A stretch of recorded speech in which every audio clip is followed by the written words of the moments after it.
Alright, listen to this because this literally happened last week. A Maltese club thought they were selling one of their players for 300 grand to a German club. Now that's life-changing money for the club but also for the player. But the entire thing was a scam, 100% fake. A fake agent, fake sporting director, fake documents, fake everything. But before I tell you the whole story, make sure you stay with me until the end of the video because I'm going to give you 3 tips on how you can avoid fake agents. And these 3 things will stop you from ever getting scammed from agents or even clubs. So Birkirkara, a Maltese club in the top division, a very big club, they got contacted by someone who was claiming to be a sporting director of a second division club in Germany. So if you think about it, this is a massive move because it's about 300 grand, which is huge money for a club in the Maltese top division. But it's also a massive move for the player, a chance to go over to a massive country like Germany and play in a great league for a great club. So they start speaking about it. The club starts sending over documents, PDFs, transfer agreements, contract terms, and the proposed fee of over 300,000 euros. And as I was saying, for a club in Malta, 300 grand, that's massive. That can change their future. So of course, everyone was super keen. The club, the player, the agents, everyone involved. So they started sending over the documents and everything was looking good until it didn't. The documents had club logos, signatures, stamps, and they even have a proposed medical scheduled for the player. And the fake agent, according to what I've read, he was playing his part well. He was speaking confident.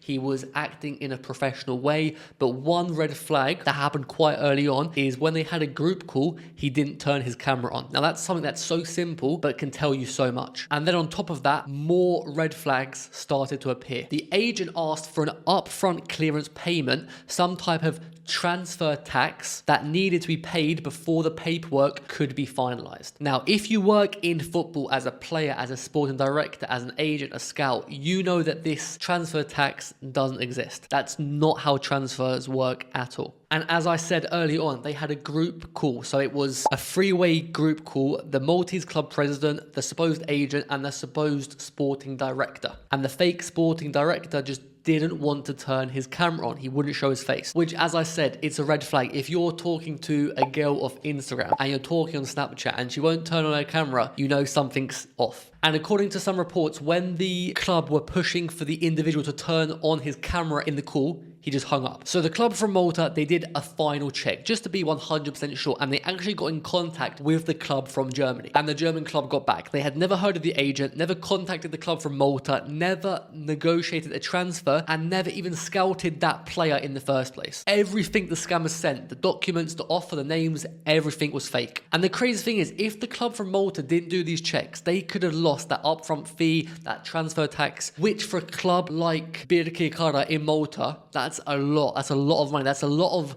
players' wages that they could be paying. So why did this scam almost work, and how do these scams keep on working? Now, they work well because these scammers, they're targeting the right types of people. They're targeting the right types of players, the right types of clubs who are 100% going to be interested in these deals. Of course, the club would have sold that player for 300 grand. And on top of that, of course, the player would have taken the chance to go and play in the second division in Germany. Coming from the Malta top division, that's a great move and it makes sense every single time. And on top of that, because of all of the information you have online, these scammers can easily copy documents, letterheads, club terminologies, signatures, transfer fees, transfer offers. All of these things can be found online and easily copied, which of course is a massive issue. So the thing is, if the club would have fallen for the scam, it's not even them being stupid, it's the scammers doing their jobs very well and them doing everything and making everything look so legit. And one thing I just want to cover is, can you imagine how bad that player feels? Because when he got the news of, oh, he might get a move to German second division, that would have been such a great feeling. He's maybe achieving his childhood dreams of playing in a big country like Germany. He's going to earn much more money, probably get a transfer fee, so a joining fee, which would have been a lot of money. He could have changed his life, his family's life. And who knows, if he goes and plays German second division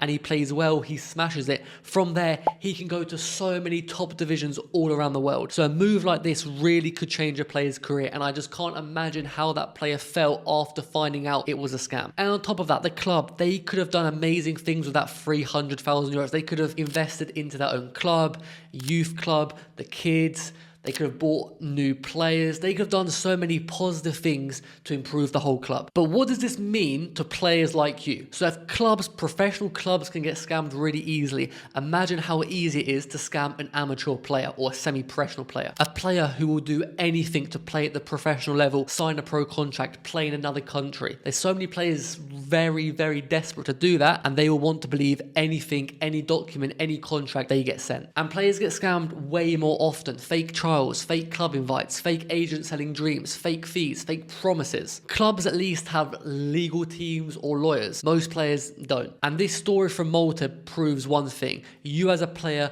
you need to double check everything. Now, if you are a player and you're looking to work with an agent or you're looking to break into the pro game, here's 3 things that will help you from ever getting scammed by a fake agent or even a fake club. Number 1, if an agent or someone from a club has contacted you regarding a trial and you have a bad feeling about it, something feels off, the documents aren't official, aren't professional, be sure to contact the club directly. Facebook, Instagram, emails, phone numbers. There's so many easy ways for you to get in touch with these professional clubs, and that's going to be the easiest way for you to find out whether this potential trial or contract is legit or not. Number 2 is simple. When you're on the phone, when you're speaking with an agent, number 1, always turn on your camera and make sure their camera is turned on as well. Don't be afraid to ask them questions. Where are they from? How their career has been going? What players have they worked with? What clubs have they worked with? Ask them as many questions as you want, because they will benefit from helping you as a player. If you sign a contract, they will make money. So they want to work with you as much as you want to work with them. So don't be afraid to ask questions. And number 3 is ask for their FIFA agency license. Every licensed agency has this small blue PDF license sort of thing that has a number, a QR code, and that is enough